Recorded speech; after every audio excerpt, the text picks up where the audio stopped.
produksi dari Tala Media bekerja sama dengan Emotion Entertainment serta didukung kolaborasi internasional bersama Codex Films, Poetic Films, Giraffe Pictures dan juga Two Pilots Film Production. Film ini juga mendapat dukungan dari Kementerian Kebudayaan Republik Indonesia dan film Crocodile Tears ini juga merupakan debut film panjang dari sutradara Tumpal Tampu Bolon dan juga menulis skenario-nya dan juga diproduseri oleh Mandy Marahime. Film ini telah berkeliling lebih dari 30 film festival internasional termasuk Toronto International Film Festival dan juga Busan International Film Festival dan juga meraih banyak berbagai penghargaan, dan kali ini hadir di tengah-tengah kita untuk bersama kita akan menontonnya dan nanti dilanjutkan dengan press conference bersama teman-teman cast dan filmmaker. Sebelum sama-sama kita menyaksikan film Crocodile Tears, kita undang bergabung bersama dengan kita, ini dia. Semoga bisa menikmati filmnya. Ini film beneran karya sama-sama. Nanti pas di press conference kita bisa cerita bagaimana proses kolaborasi kita semua. Tumpal ada yang mau diomongin? Silakan. Datang, meluangkan waktu, selamat menikmati filmnya. Nanti kita ngobrol ya pas pada sekolah. Jadi semua aktornya bagus-bagus, dan tapi memang sepertinya jodohnya teman-teman bertiga ini gitu. Jadi ya saya percaya nasib gitu juga ya. Jadi waktu ketemu teman-teman semua, Zulfa, Marisa dan Yusuf, akhirnya karakter-karakter yang saya tulis itu beneran jelas ke wajahnya gitu. Oh, mereka gitu kayak, dan itu yang buat saya yakin teman-teman bisa memerankan karakter-karakter yang saya tulis, dan saya berterima kasih banget karena mereka yang akhirnya mewujudkan itu semua gitu, dan kerja keras mereka juga yang membuat karakter-karakter yang saya tulis jadi nyata dan ada rasanya gitu. Caranya gimana caranya? Caranya ngobrol Sama para guys ya, Mas Tumpal. Terima kasih Tumpal sekali lagi buat Mas Tumpal. Pertama kali Tumpal WhatsApp saya tuh sebenarnya 2017 akhir. 2017 akhir dia bilang mau kirim skrip, saya bilang boleh, sini saya baca, dan pas saya baca saya langsung jatuh cinta. Habis itu kita sepakat, yuk kita jalan bareng, dan kita memulai proses itu di 2018 dan kita baru syuting di 2023. Kenapa butuh waktu selama itu? Karena memang pertama skenarionya itu ditulis dengan sangat detail dan teliti oleh Tumpal, bahkan draftnya tuh mencapai 17 draft. Jadi di setiap draft itu kita diskusi, kita lihat realita. Oh, kadang-kadang ada adegan yang Tumpal tulis yang saya bilang kayaknya kemahalan deh Pak, nggak mungkin saya bikin ini bukan ini bukan film Hollywood gitu misalnya ya. Jadi ya udah ditulis ulang, kita diskusi lagi sehingga mencapai 17 draft.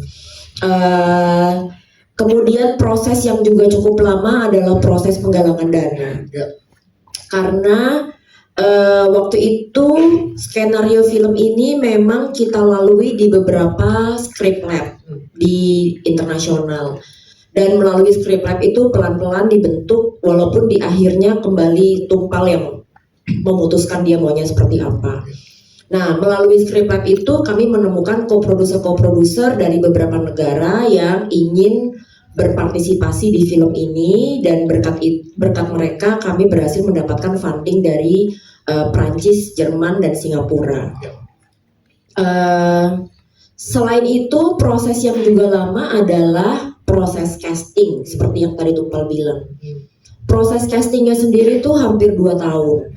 Tapi kami memang secara sadar ketika pertama bikin ini, saya sama Tumpal tahu kita tidak mencari pemain, kita mencari kolaborator. Semua pemain itu filmmaker juga, mereka harus punya andil kepada karyanya. Jadi cara kita casting tuh kita nggak panggil orang, mereka disuruh baca skrip, disuruh baca adegan, kemudian kita seleksi. Tapi kita pertama membuat daftar siapa aja pemain-pemain yang menurut kita menarik untuk memerankan ini gitu. Kemudian kita hubungin dulu, kita ajak ngopi. Oke. Jadi personal banget gitu. Jadi kita ajak ngopi dulu, kita ajak ngobrol, nggak ngomongin filmnya. Kita ngobrol ngalor ngidul sambil merasakan kira-kira orang ini enak nggak ya diajak kerjasama gitu. Kalau misalnya oke ini nyambung nih kita ngobrolnya, baru kita ngomong sebenarnya kita mau ngajak kerja bareng. Setelah itu kami kirimkan skrip full ke mereka dalam bentuk hard copy, silahkan boleh dicoret-coret, silahkan bebas. Tapi 2 minggu lagi kita ketemu lagi untuk reading. Setelah itu mereka datang 2 minggu kemudian untuk reading, kita coba beberapa adegan dan dari situ baru kita lihat siapa yang interpretasinya paling cocok dengan visinya Tumpal gitu. Jadi proses castingnya sendiri juga lama. Belum lagi proses yang bikin lama juga proses praproduksi. Proses praproduksinya juga cukup lama. Untuk hitungan film Indonesia ini termasuk panjang. Kayak reading dan latihan itu bisa 3 bulan sendiri. Jadi setiap hari intens bekerja sama dengan Tumpal, pemainnya ngobrol, kadang-kadang dialognya ditulis kembali supaya lebih enak. Kemudian yang juga lama adalah proses pembuatan rumah.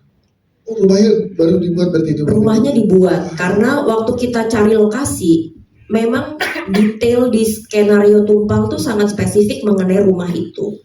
Dan kita tidak menemukan di lokasi definitely nggak ada rumah, sudah pasti nggak ada rumah. Jadi kita tadinya mau nge-cheat cari rumah yang sesuai deskripsi Tumpal di skenario, tapi nggak ketemu. Akhirnya kita coba gimana kalau diakalin gini, tetap kayak nggak nyaman. Sampai production designer kita Jafar waktu itu bilang bikin aja Mbak. Dan kita mikir bikin di mana? Jadi Taman Buaya. Terus kita nanya kan minta izin sama orangnya. Boleh asal abis itu dibongkar lagi gitu. Ya udah akhirnya kita bikin rumah. Untuk syuting. Alasannya waktu itu lebih ke bagaimanapun yang namanya aktor itu memang harus dibantu kan. Nggak bisa mereka mengeluarkan sesuatu dari tidak ada, ya bisa, tapi kalau dibantu tentunya mereka lebih nyaman. Dan cara membantunya adalah ketika skenario itu bilang ada rumah di dalam Taman Buaya, ya kita bangun rumahnya supaya ketika malam mereka bisa dengar suara buaya itu bersaut-sautan, kita bisa mencium bau amisnya buaya di dalam rumah, dan itu ikut membantu menciptakan kondisi yang membantu teman-teman ini bisa memerankan karakter-karakter dengan lebih baik gitu. Jadi memang prosesnya panjang banget. Jadi salah satu bentuk support dari produser dari visi sutradara yang diberikan di dalam skrip untuk mensupport totalitas pemain ya Mbak Indi. Betul. Makanya perjalanannya panjang. Panjang sekali, wah luar biasa, tepuk tangan dong, jadi rumahnya khusus dibangun. Dan di 7 Mei mendatang akan tayang di seluruh Indonesia. Yang membuat dari produser sudut pandang Mbak Mendy, kenapa ini dia anggap tepat di 7 Mei mendatang untuk di Indonesia? Oke. Sebenarnya saya setuju sama Tumpal. Jadi keluarga itu ada banyak bentuknya, dan memang ada bentuk-bentuk keluarga yang jarang sekali kita lihat di sinema Indonesia. Dan bagi saya pribadi yang namanya representasi itu penting, karena kalau kita bisa melihat representasi kita di produk budaya apapun itu, terutama sinema, kita bisa merasa tidak sendirian gitu. Jadi itulah harapan saya, semoga film ini bisa ditonton dan membuat orang-orang merasa tidak sendirian dan ditemani gitu. Siap, terima kasih tepuk tangan buat Mbak Mendy Marahimin. Selamat sore. Saya sudah hadir dan menikmati filmnya. Proses panjang itu menurut kami bertiga adalah privilege aktor ya, bisa bekerja dan diberi ruang untuk menenggelamkan diri kita pada karakter begitu lama. Itu sebetulnya proses yang memudahkan kita bertiga aktor untuk ketika udah on set tuh, ketika Tumpal udah bilang action, langsung kita bisa menjadi karakter itu. Saya rasa jarang ya proses yang begitu panjang. Mungkin juga nggak semua aktor mau. Makanya tadi Tumpal dan Mbak Mendy sudah menyebutkan bahwa memang butuh kolaborator gitu, orang-orang yang memang percaya dengan cerita ini. Nah, alasan saya mengapa bahagia sekali berada di proyek ini karena memang saya percaya dengan cerita ini. Ketika pertama kali di approach gitu, saya ingat sekali Tumpal itu ngirim foto buaya, ibu buaya, mama buaya dengan anaknya yang menggantung dari mulutnya itu. Dan foto itu sangat menggugah hati ya, karena ya seperti Tumpal bilang tadi, di saat ibu buaya itu sedang berusaha melindungi, menunjukkan cintanya pada anaknya, tapi di saat yang sama gigi-giginya itu mengerikan gitu, dan mungkin bisa berpotensi untuk menyakiti anaknya. Dari gambar itu aja saya udah yang langsung, oh wow, merasakan sesuatu. Jadi ketika dikasih baca naskahnya dan kita bertiga diperbolehkan untuk mencoret-coret dan menganalisa, dan naskah itu by the way harus dikembalikan lagi ya Mbak Wendy, jadi sekarang jadi archive-nya. Jadi dikasih PR, sekarang masih ada. Kalau media, iya, kayak penasaran gak sih kita dengan catatan kita dulu gitu ya. Banyak catatannya Marisa. Iya. Kayak dia bikin novel sendiri kayaknya. Aku mau lihat Pak. Nanti aku mau lihat lagi. Jadi ya ketika kita bertiga ternyata masuk ke dalam proyek ini dan menjadi kolaborator, itu rasanya luar biasa. Yes. Pada saat dikasih foto tadi penasaran pemirsa mengeksplorasi nggak dengan karakter-karakter dari buaya tersebut gitu, karena kan penggambarannya seperti itu. Yang Iya. dilakukan Mbak Marisa untuk eksplorasinya gimana? Tentu. Jadi waktu kita bertiga sudah lulus audisi, kemudian ada proses sebelum syuting kan kita diajak ke Taman Buaya Ya. untuk memulai proses imersi kita ya terhadap karakter itu. Ya udah seharian itu kita dilepas ya bertiga di Taman Buaya itu, terserah mau ngapain. Rata-rata kita memang bertiga akhirnya observasi, Ya. melihat perilaku buaya-buaya itu. Ada sekitar 400 buaya di situ. Dan jujur teman-teman, jujur itu tempatnya tenang banget. Angin semilir, tenang. Betul Mbak Mendy bilang tadi ada bau amisnya buaya gitu ya. Dan dari hasil observasi itu saya menemukan inspirasi bahwa oh mama itu emang buaya ternyata, ya kan? Dari gerak-geriknya kan dia cuma observasi, diem, matanya aja yang mengamati gitu kan. Tapi kalau misalnya dia menyerang itu nggak ada yang tahu gitu, tiba-tiba aja cetak gitu. Yes. Jadi ya terima kasih 400 buaya yang menjadi inspirasi saya imersi ke mama. Iya, jadi ada Pertanyaan sebenarnya ya terbantu dengan proses yang panjang tadi sih. Itu sangat ngebantu kami sebagai para aktor untuk bisa masuk ke dalam karakternya, karena waktu yang cukup panjang untuk reading intens selama 3 bulan. Jadi kayak selama 3 bulan itu karakternya terus bertumbuh di kepala kita gitu. Jadi nggak tiba-tiba dapat skrip sebulan kemudian kita syuting ya, kita belum punya waktu untuk bisa lebih ngulik karakternya gitu. Cuman karena ini waktunya panjang, ini beneran ngebuat kita bener-bener bisa masuk ke dalam dunianya keluarga buaya ini gitu. Karena kan buatku di posisinya Johan ini yang menarik adalah layer-layer emosinya banyak ya. Antara menjadi anak yang berbakti atau ya dia juga punya pilihan hidup gitu. Jadi ya momen-momen pengalamanku selama umur 20-an kali ya ngebantu aku untuk bisa masuk ke dalam karakter Johan juga gitu. Karena ya sepertinya Johan, aku juga mengalami perasaan-perasaan seperti Johan gitu, yang anak umur 20-an baru tumbuh dan pengen punya pilihan sendiri. Tapi ya di satu sisi kita harus bakti kepada orang tua gitu. Jadi itu yang cukup membantu sih buat aku.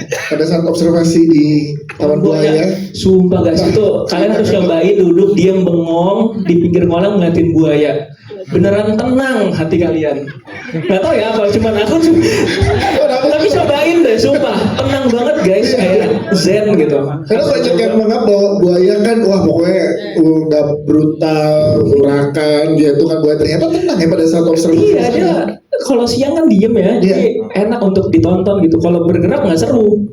Wah. Iya kan, nggak seru. Kalau diem tuh seru ngeliatin buaya dia. Ya, tanpa spoiler ada adegan yang lo deket banget sama buaya kan, bukan bobo ya, tapi ada. Nah itu gimana pengalamannya, boleh ceritakan ya? Mbak Mendy? Oh, waktu yang adegan, yang dia bersama buaya. Iya, sama buaya. Jadi waktu itu kita pakai trik kamera juga. Oke. Tapi juga kita punya animal handler yang memang ngejaga, dan kita salah satu adegan yang misalnya ini ya, Iya. salah satu adegan yang diubah adalah ketika pihak pemilik Taman Buaya bilang nggak boleh. Ya oke. udah itu adegan itu kita ubah Iya, gitu. Jadi iya, intinya karena kita tahu safety itu yang terbaik buat semuanya, kita nurut. Pemilik Taman Buaya bilang ini nggak boleh, baik Pak, kita nggak lakukan. Animal handlernya bilang nggak bisa, baik, Iya. kita nggak lakukan gitu. Karena untuk keselamatan ya, sebenarnya Kalau ya. nggak saya nggak bisa merespon ke sini dong. Itu makin akrab sama Buaya itu sih. Build chemistry sama Barisan Intan dan juga Zulfa gimana? Mardika? Bekerja bersama buat saya karena benar-benar Mama dan Zulfa tuh banyak ngebantu banget secara pembangunan karakter Johan gitu. Iya. Aku juga mendengar dari sisi perempuan gimana, dari sisi ibu kayak gimana gitu. Jadinya ya beneran sebuah kebanggaan bisa kerja bareng sama mereka sih. Yusuf Mardika, terima kasih Yusuf Mardika. Selanjutnya Halo teman-teman wartawan, terima kasih sudah datang dan menonton film Crocodile Tears.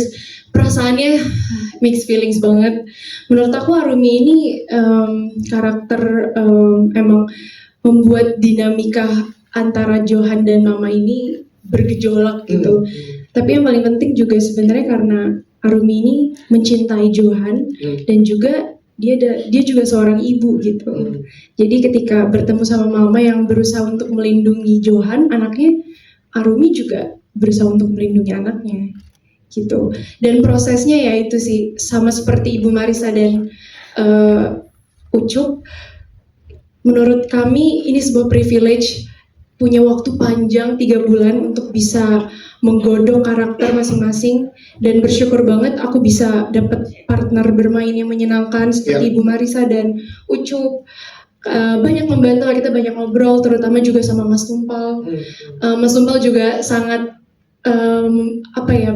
membuka diri untuk bisa berdiskusi sama pemain-pemainnya. Aku juga banyak ngobrol juga sama Mbak Mendy terkait adegan-adegan Arumi yang karena aku belum pernah melakukan belum pernah melahirkan dan hamil, jadi ya aku diskusi waktu itu banyak banget sama Mbak Mendy dan itu sangat-sangat helpful. Itu sih. ya sampai didapatkan Zul pada saat observasi Taman Buaya, kita juga minta sudut pandang kamu dong. Yang kamu dapat apa dilepas seharian di Taman Buaya? Ya anak kota nggak suka amis. Jadi aku ingat banget waktu itu aku pergi bersama Ibu Marisa, Anita, berdua ya kita. Dari situ aku udah kayak, tapi kan aku tahu maksudnya Arumi ini memang tidak harus ada kedekatan gitu dengan Taman Buaya gitu. Jadi aku berusaha untuk jangan enjoy ya Zulfa. Terus aku ngeliat Ibu Marisa tuh diem 30 menit, aku kayak Ibu Buaya gitu. Kamu jadi mengobservasi Marisa Anita ya? Karena dia enjoy gitu. Kalau aku ngeliat buaya-buaya itu kan kayak saling bertubrukan rahangnya masing-masing, kayak sebelah aku Ibu Marisa masih yang tersenyum 30 menit menikmati. Aku kayak Tapi senyap, angin semilir, tenang itu yang dibilang Ucup. angin jonggol itu emang betul gak sih jonggol? Jadi kayak ya kebetulan juga aku orang Bekasi, aku sudah menikmati angin yang kurang lebih sama sih. Udah akrab dengan Tapi memang maksudnya menurut aku Taman Buaya itu tuh magis banget gitu. Iya. Kayak ada energi yang sangat membantu kita saat kita syuting gitu. Dan itu kayak ya kayak universe sedang membantu kita juga gitu di Taman Buaya itu. Yes, itu dia. Terima kasih tepuk tangan buat Zulfa, teman-teman. Kalau ada teman-teman yang ngikutin karir saya sebagai sutradara, ya sutradara film pendek pun gitu. Sebenarnya tema ini memang sesuatu yang dekat sama saya, relasi ibu anak gitu, keluarga. Karena buat saya keluarga, apalagi sebenarnya di Indonesia ya, itu penting banget, itu poros kehidupan kita sebenarnya gitu. Jadi banyak dinamika keluarga ini yang memang sangat mempengaruhi kita nanti gimana kita berperilaku dengan sesama kita, bahkan sampai membentuk sebenarnya pandangan politik kita gitu. Kayak ya kita jangan wartawan ya, jujur aja lah, negara ini kan dikelolanya sistemnya kekerabatan keluarga juga sebenarnya. Jadi seperti itulah pentingnya keluarga. Nah itu yang menjadi